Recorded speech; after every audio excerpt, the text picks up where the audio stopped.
Welcome back to Newsline, and I call it Flight 009 p.m. on the network service of the NTA here in Abuja. So let's begin on a very beautiful note. You know, they may have left the stage, but their music still refuses to sign out. Music has been one of the powerful unifying force during Nigeria's independence in 1960, bridging our cultural and ethnic divides through rhythm and lyrics. Tonight on Newsline, Adiola Komiakiri turns up the volume on how these legendary musicians and their timeless songs inspired unity, hope, and national pride, leaving a legacy that continues to remind us of the spirit of togetherness that marked our nation's birth. Nigeria, we hail thee, our own dear native land. Nigeria's independence in 1960 was not only a political milestone, but also a cultural rebirth, where music took center stage as one major part of the celebration. Musicians like Bobby Benson, Victor Olaiya, Cardinal Rex Lawson, and their contemporaries played huge roles in shaping the mood of the celebration, develop a collective national identity, giving the people the psychological strength and motivation to face harassment and brutality, building a sense of unity and shared purpose through their songs. Saturday morning I went to my darling People like Olaiya, Ebenezer Obi, Ileuju, and some others saying something that will educate the whole country or the next coming generation. The music then was the artist. The artist then was defined by his instrument, which are mostly guitar or trumpet. Today, it's about beat, which mostly are generated, computer generated, and now it's AI. The joy, the excitement that came with attainment of independence, of course, positively impacted nightlife. The performance of Victor Olaiya brought a sense of national pride and unity across ethnic lines, which was critical at independence.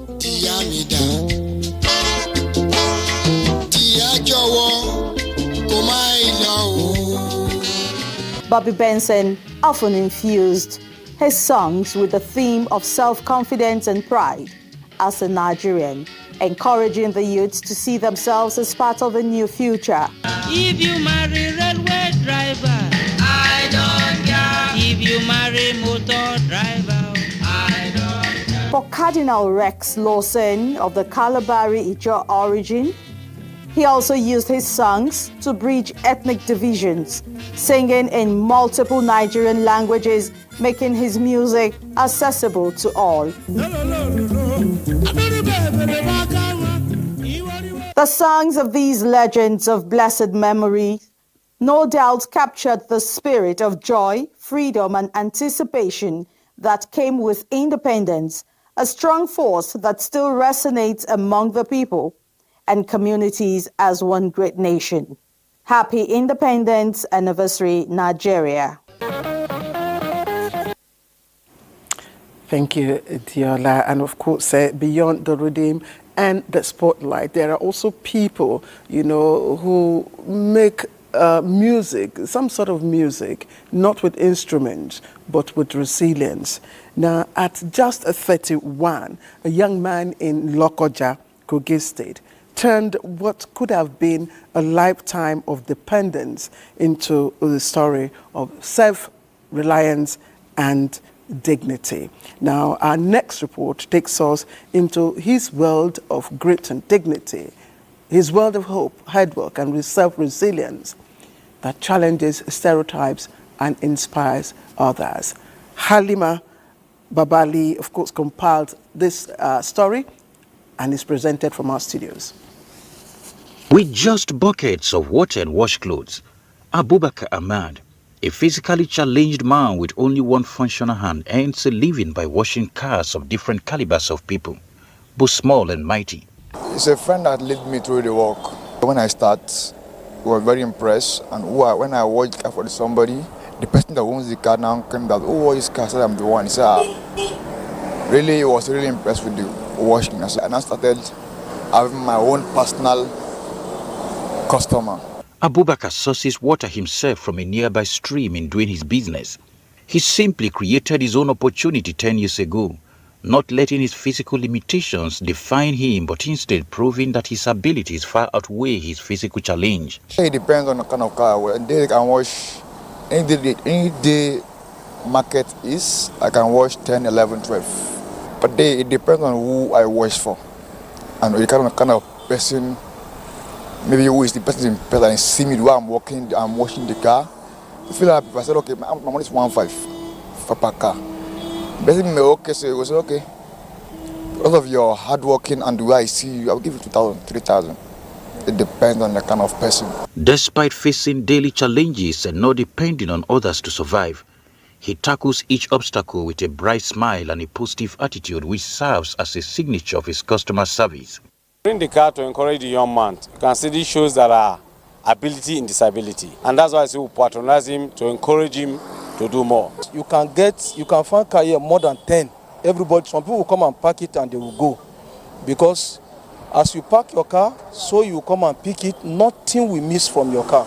Nothing. He has left all moral decadence of the society and decides to do what he's doing today to earn a living. He takes his time to ensure every car is spotless, offering an excellent service, which has earned him a loyal base of customers who are more than happy to support his business. I feel it's comfortable. I've experienced his service and I like his work. When people say there is ability in disability, indeed Abubakar is an example of this adage, as his story is a testament of dedication, principle, courage and unwavering effort. Now, our next story is about a hit and run. Let me start by asking you, how would you feel not seeing your sister, brother, wife, or even any relative or any loved one for over 3 years, not knowing whether he or she is alive or dead? That's a very painful reality. And a woman who was knocked down by a hit-and-run driver has been left unclaimed at the Asokoro General Hospital for over 2.5 years now. No one has come for her.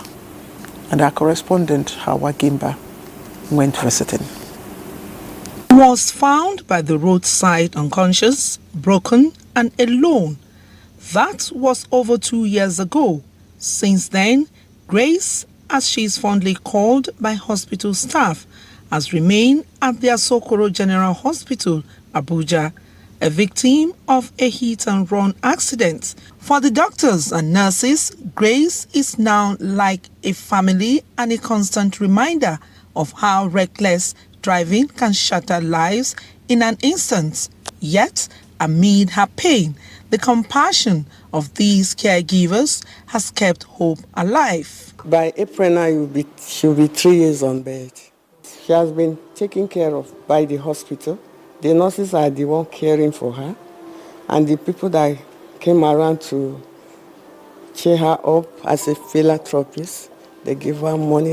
Out of that money, we use the money to feed her. In December 2024, the FCT Mandate Secretary for Women Affairs, Dr. Adedayo Benjamin Lani, visited the hospital, pledging government support. We must commend the medical team from this hospital, because Grace, as the report states, was a hit-and-run victim, survivor from the AYA roundabout, where she was abandoned. And from that time of the accident, just shy of 3 years ago, when she was brought in here, there has been no one that has laid a claim to her, no family that has indicated they are missing an adult wife, mother, daughter, sister with a disability of being deaf. Now, a small sign with smiling face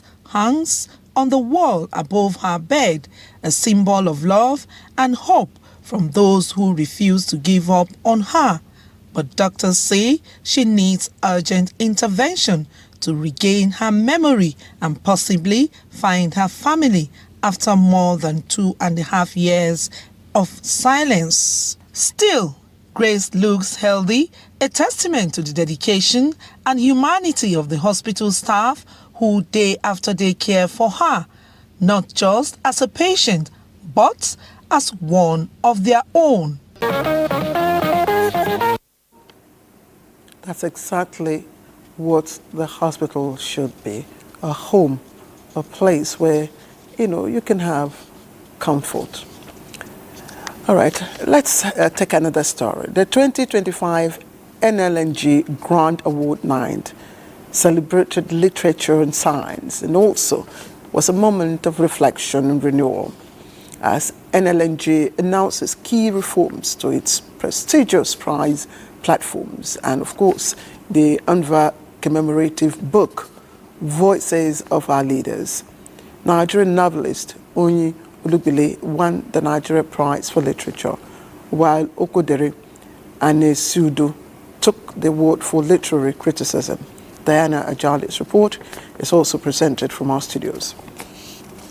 We present to you the Voices of Our Leaders, courtesy NLNG. A landmark book chronicling the story of NLNG, reflecting on its past leaders and visionaries who set the tone for the celebration. To who we are as a nation, and more importantly, who we can become. Yet, whilst we celebrate, we must also reflect on the work that is still ahead. Next year, a new prize will join our family. This is the Nigeria Prize for Creative Arts, with a focus on documentary film, and it will be open to Nigerians aged 18 to 35. The Voices of Our Leaders recount how NLNG stands as a beacon of transparency, inclusion, and environmental responsibility. And in consideration of technique, subject matter, thematic depth, and social relevance, the panel of judges and the advisory board have found Onyi Olugbile's Sonya as astounding. The award aims to promote and celebrate excellence in the education sector among Nigerian and other writers from across the globe who are making impact with their literary works. And for the two winners of the Nigerian Prize for Literature and the Nigerian Prize Literary Criticism, Onyi Olugbile, a Nigerian author and cultural storyteller who went home with a sum of $100,000 with her novel titled Sonya, and a Nigerian critic, Okudiri Aniesudu, who got $10,000. It is time to utilize the funds to ensure visible transformation. This story is not just mine. It belongs to every African who has had to piece themselves together. This prize is not only an honor, it is a message. I salute the Nigeria LNG for its immense investment in the life of the mind, the empowerment of art, fiction, critical thoughts, scientific inquiry, and the pursuit of excellence. And the president as well has given a verbal approval to setting up a national research development fund to support the creativity of Nigerians. And our hope is that the winner will go on to do more literary works.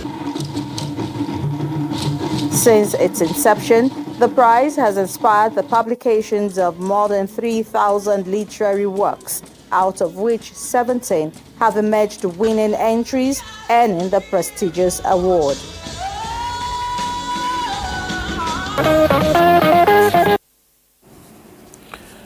All right, you're watching Newsline. If you've just joined us, we welcome you. But hold on, we'll take a short break and we'll be right back. Welcome back to Newsline. Remember sometime a few weeks ago precisely, Newsline brought you a report on the grace and solemnity of Oba Adewolu Rashidi Ladoja's coronation as the new Olu Ibadan. Well, tonight we return to Ibadan, where tradition again meets celebration, and how that ancient city, of course, told her joy in the only language she really knows best, culture. Rafiat Animashan Badmos will be our guide. Ibadan, known for how to tell her stories, not just with words, but with drums, dance and colors. And on this day, her story was told in grand style. Natural sound of drums, yes, the day Oba Adewolu Rashidi Ladoja was crowned. Ladoja Odo, Odo, Odo, Odo. From the break of dawn, the city's heartbeat could be felt in every corner, with most streets lined with royal banners, and everywhere you turned, there was color, bold, radiant, unmistakably Ibadan.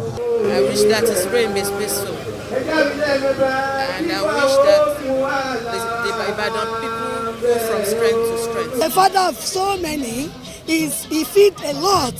He will want to do more at this age, that he acquired that throne, that highest throne. Celebration featured traditional dances, music, and colorful attires that showcased Ibadan's cultural heritage.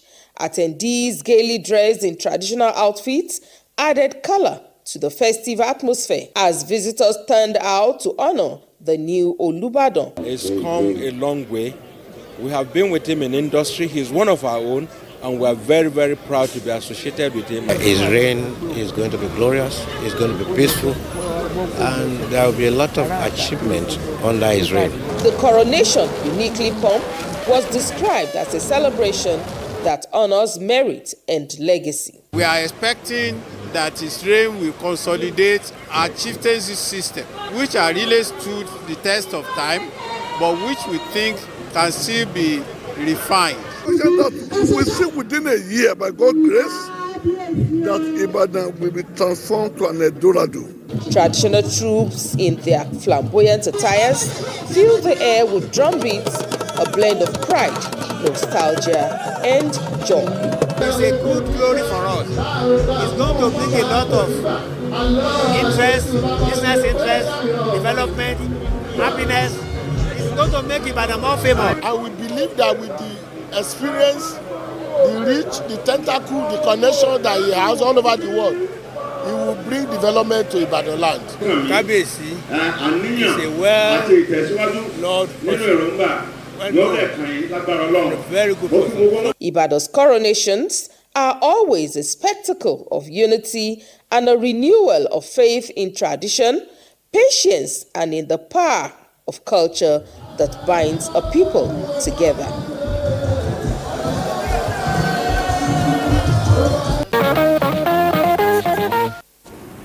And I love colors, I love culture, I love our tradition, rich and elegant. Thank you.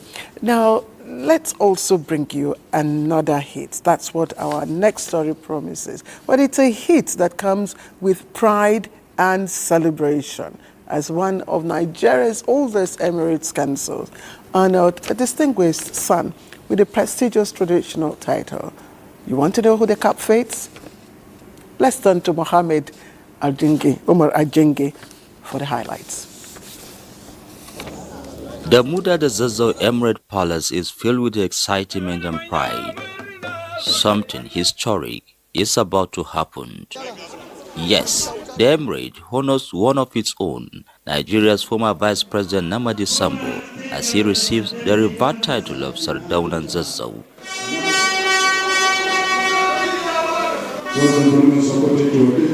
This title was given to him by my predecessor of blessed memory in 2014. And when we came on board 5 years ago, we requested him to take up the title, because when he was given the title, he was still serving. And he obliged, to take it at this particular time, which everybody is very happy. From across Nigeria and beyond, dignitaries, including former President Goodluck Jonathan, the Prime Minister of Niger Republic, and several governors gathered to witness the ceremony. It is an occasion that has brought all his people together. We are so excited. I'm thanking His Royal Highness, the Emir of Zazzau, for this honor bestowed on our leader, architect Muhammad Namadi Sambo. It is well deserved. And I hope Allah will spare his life to do more and give him good health. We thank Almighty Allah. The title of Sardauna, it is not a small title. They are giving it to an icon. This is a well-deserved honor given to him based on his past achievements. It is a great honor, and His Excellency Sambo has done so much for so many people. The new Sardauna mounts his horse amid cheers, a show of honor and unity from his people.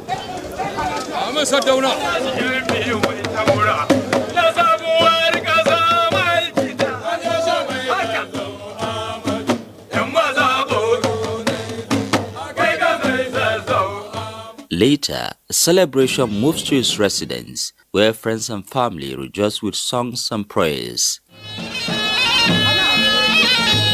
To the people of Zazzau, this is a reminder of leadership rooted in service, courage, and culture.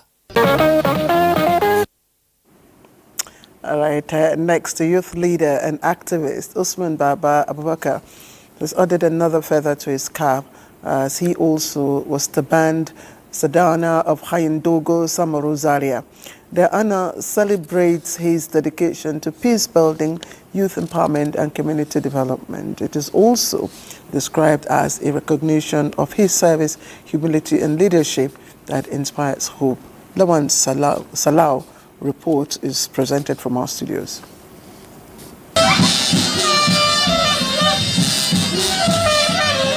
It is a big day in Hayendogo Samaru, where people from different places have gathered to celebrate one of their own.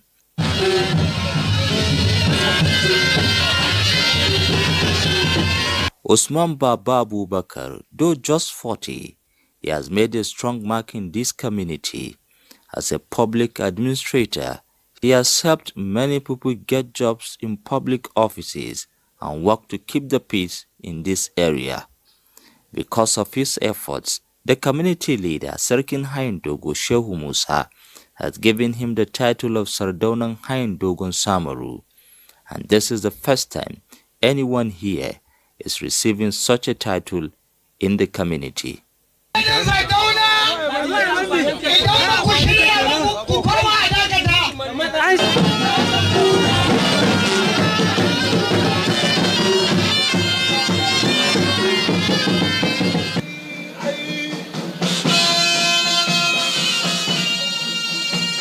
The interest of the masses at heart. During his school days, he has been an activist of the welfare of the student, and even after he graduated, he is still in the struggle. I believe this is just the beginning. God is looking at somebody's mind and reward him. He's a man of people and a man of honor, and we wish him this sarota they have given him for him to hold it to his people and honesty to it. I can't even express how happy I am. And I want to especially thank the Emir of Hayendogo for considering me to this title of Sardauna Hayendogo. A special dinner was held in his honor, where friends and colleagues came together to show their support and solidarity. We are not surprised because he has paid his dues even during the university days. He has been contributing to the societal development. Many believe this honor will inspire others to give back to their community and do more to help people. Our next story is home to us.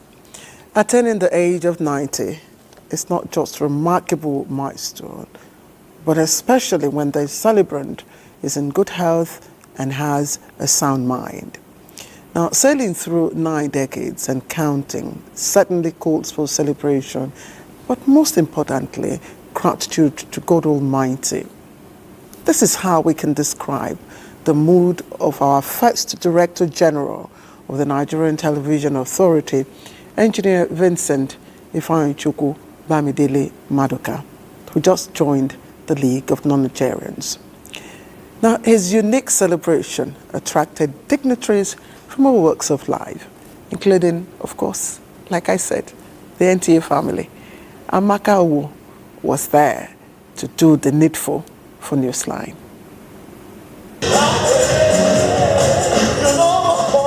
The celebration began with a Thanksgiving Mass that was well attended by family, friends and well-wishers. And for his exemplary leadership style, Engineer Vincent Maduka received an award from the church. The birthday celebration later snowballed into a grand reception to honor the distinguished Nigerian whose contribution cuts across the media space, engineering, the academia, among others.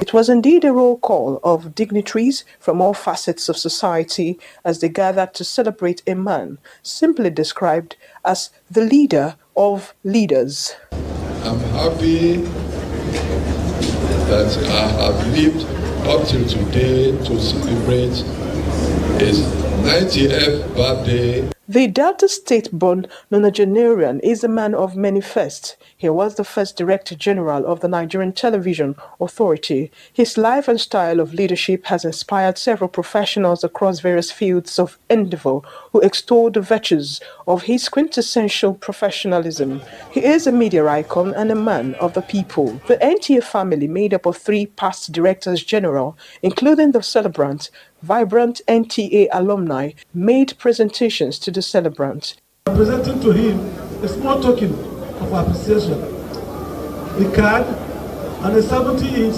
smart TV. We are very proud to associate with this event today to celebrate the godfather of Nigerian television, Engineer Vincent Maduka. NTA is an organization that is built on integrity. So if you came to NTA to look for anything dubious, it was difficult to find because we started on a very good foundation. A few months after his appointment as the first DG of NTA, I had just finished my NYSC and my letter of appointment was signed by him. So it's special. And 49 years later, when I became the Director General of the NTA, he called me to congratulate me, and without asking, he promised to support me and to be there for me all the time. Most of the lessons I learned from him, right, impacted my career all through, from broadcasting to banking. Engineer Maduka is this. Look at him at night, he's still standing strong like the Iroko tree. No bending over, no pain. He's still very sound of mind. Who Engineer Maduka is, a man of integrity, standing by you for what is right. He will call you, he will advise you. And when I got into politics, he was always there to say, Abike, either commend you or, hey, I want you to do this better. So he's always there. He's been a father to all of us. And then he set up the standards in broadcasting as we see today. To me, he's one of the most intelligent, straight, upright individuals I know, a man of integrity. For the celebrant and his wife, it is indeed a time of gratitude. I feel good, and I feel very happy. Just live an honest life and work. I'm not saying work hard, work. I pray that everybody lives to 90 and more in good health. Engineer Vincent Ifeanyichukwu Bamidele Maduka was born on the 5th of October 1935. He rose to become a broadcaster and the first Director General of the NTA. He was the foundation president of Ugo of Ila Club and one-time president Nigerian Society of Engineers.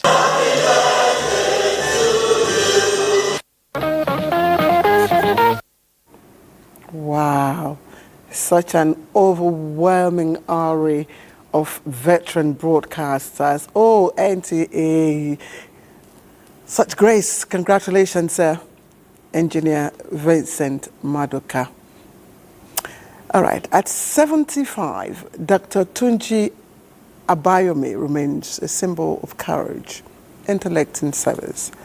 Now, the Pro-Chancellor of Adekunle Ajasin University, Akungba Akoko, marks the milestone, reflecting on a lifetime of impact and integrity.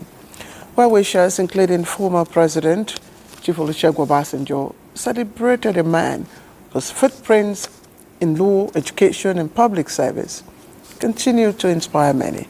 Abiola Areyo tells us more. Like a well-argued case that ends in victory, the story of Dr. Tunji Abayomi unfolds in chapters of grace, great, and greatness. As the renowned legal luminary marked his 75th birthday, the celebrations began on a note of culture and reflection with a live stage performance, an adaptation of William Shakespeare's Macbeth.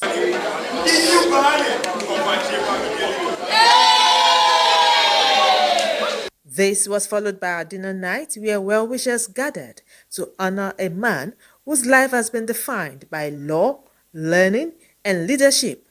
It was an evening of tributes and nostalgia from former President Chief Olusegun Obasanjo, who chaired the occasion, to Governor Lucky Aiyedatiwa of Ondo State. Speakers celebrated Dr. Abayomi's unwavering commitment to truth, justice, and the rule of law. He's a lawyer who will take it upon himself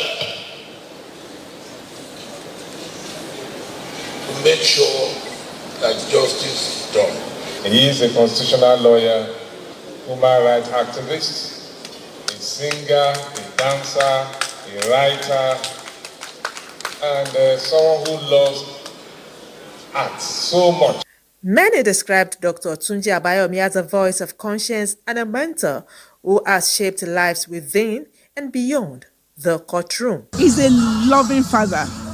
He takes care of his children and me as well. I love him.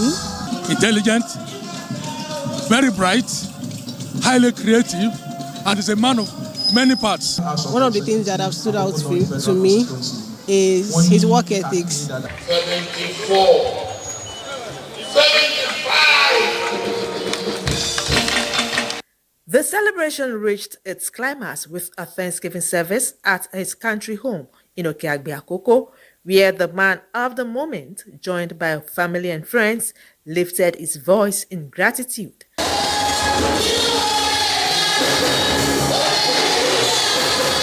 And as hymns of praise filled the air, Dr. Tunji Abayomi reflects on a life of purpose, urging the younger generation to build their dreams on the pillars of integrity, hard work, and service to humanity. In my view, a society will be better off if we can justify both the means to the end as well as the end.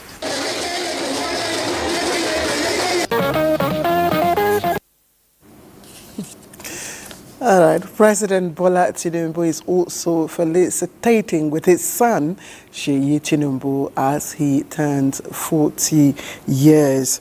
In a letter, the president thanked Almighty God for the life and the man Seyi has become, as Seyi walks his path with focus, courage, and humility. The president says from an early age, Seyi has shown determination and a desire to create and lead as he turns ideas into institutions and challenges into opportunities, both in business and in service. And also, Seyi has shown that true success is not measured by wealth or power, but by the impact made and the lives touched. The president says the entire family is proud of Seyi for his devotion as a husband, father, and his commitment to making a difference.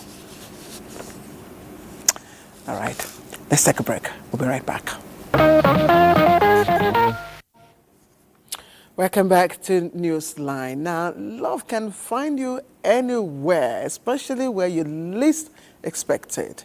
But when it does, the feeling is simply magical. That's what they say. That was the story of Karina and Uchechukwu, whose journey of laughter, friendship, and commitment culminated in a beautiful union, blessed by family and well-wishers. For the Honoras and the Osains, it was a day of pure joy. Ijoma Ugweke was there for Newsline.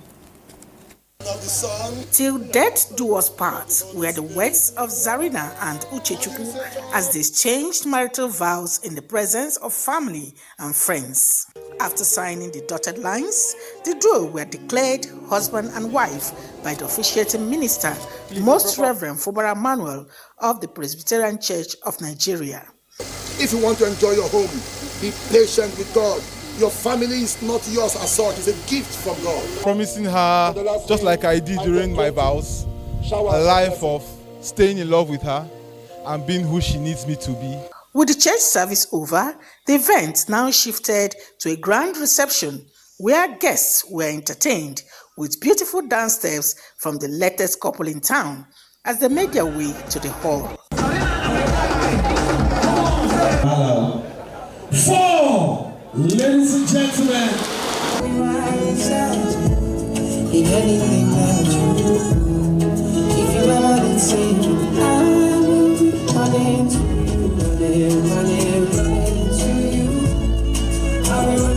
Parents and family members who were overwhelmed with joy also hit the dance floor with some amazing dance steps.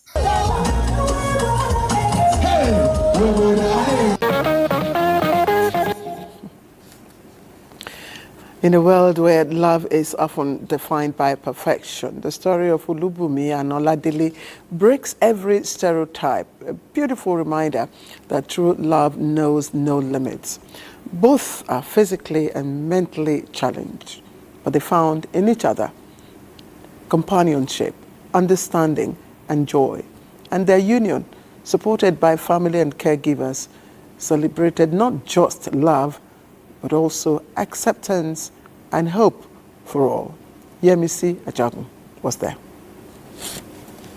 Love, they say, knows no boundaries. For Olubumi and Oladele, that love blossomed in an unlikely place, the Oluyole Cheshire home in Ibadan, where children and adults with special needs are cared for.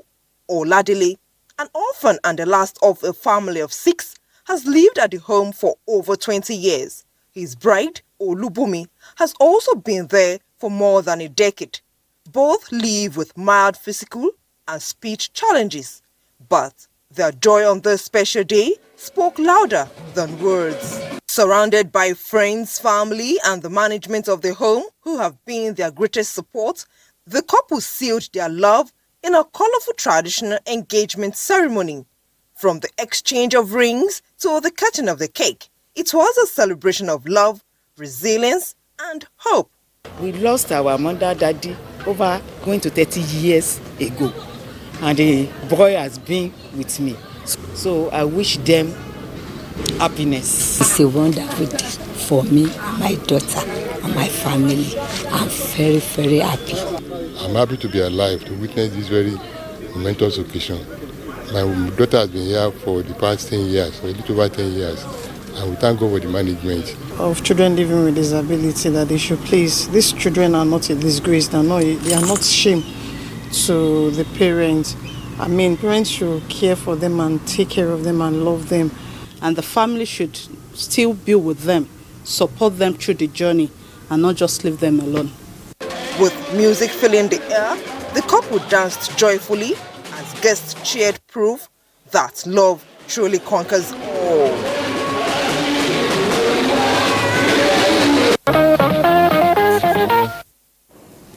Indeed, a reminder that no matter the pain, no matter the loss, there is a reason for everything that happens.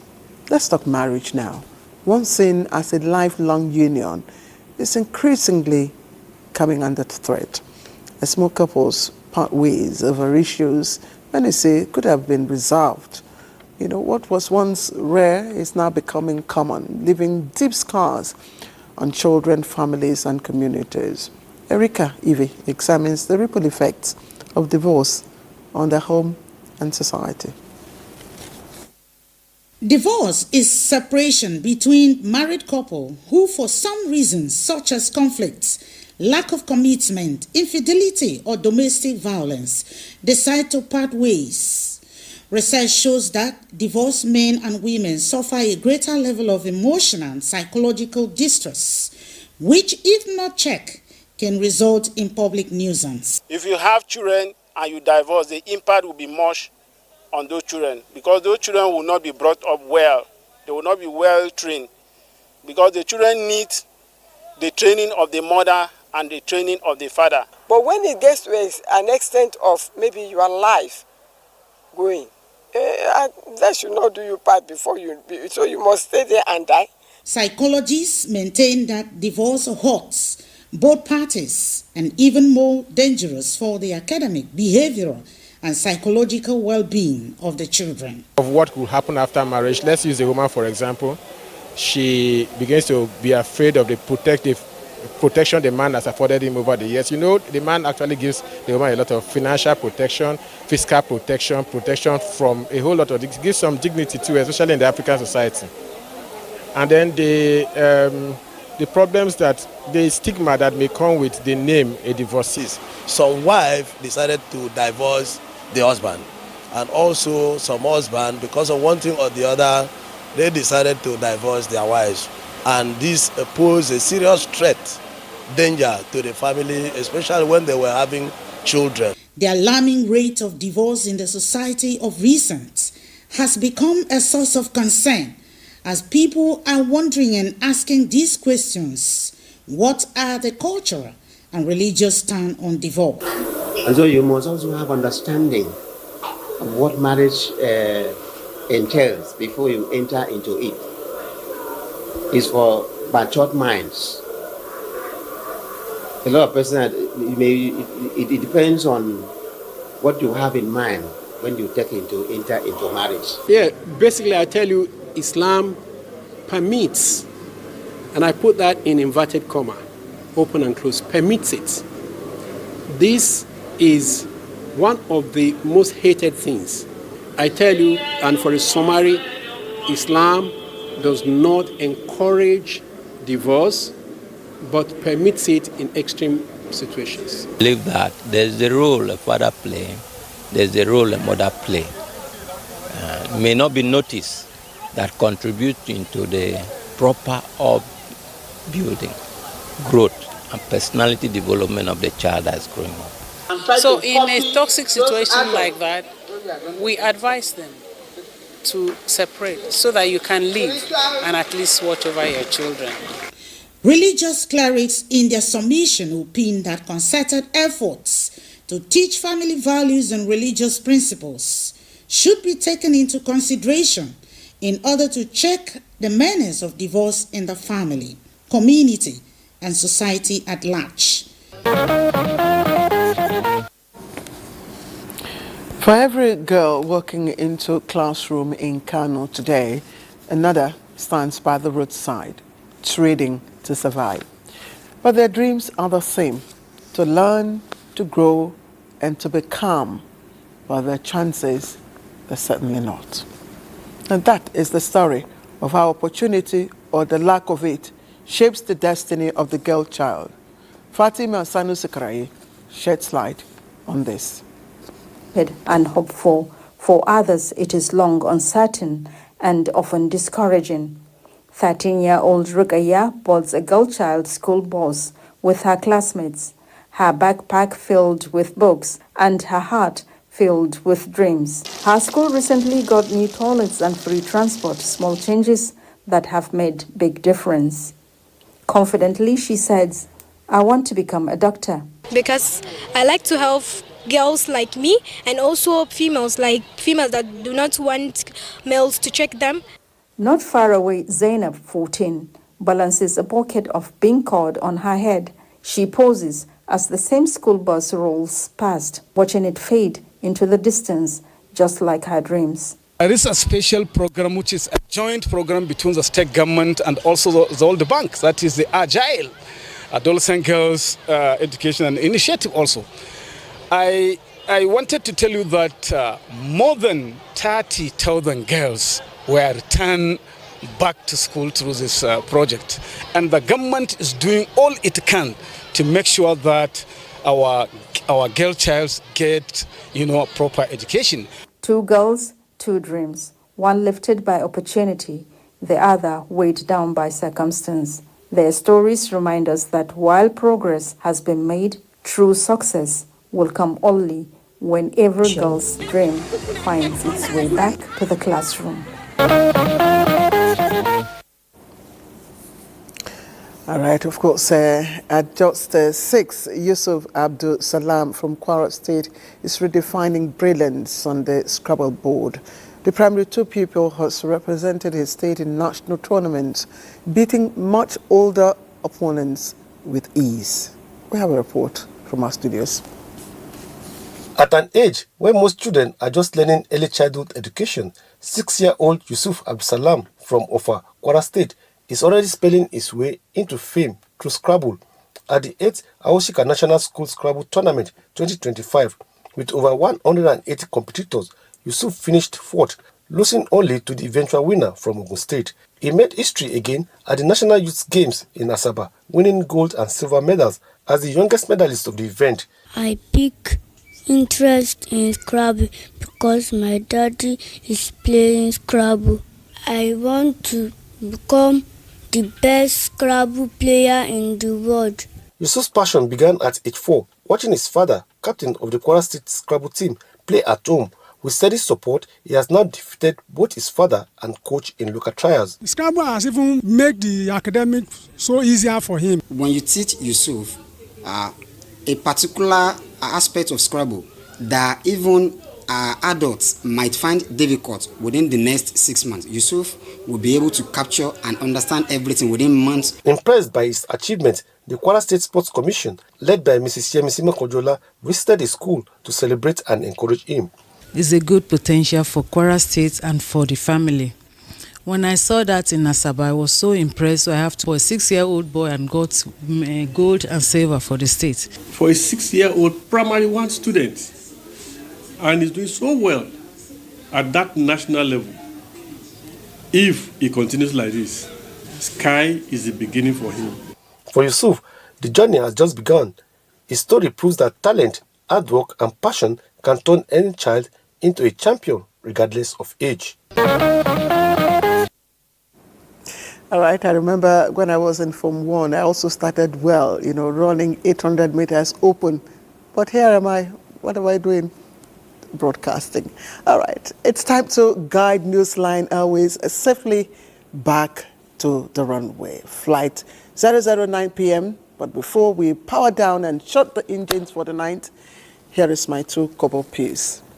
The day a blind man finally regains his sight, the first thing he lets go of is the walking stick that guided him all his life. Think about it. Have a good night, everyone.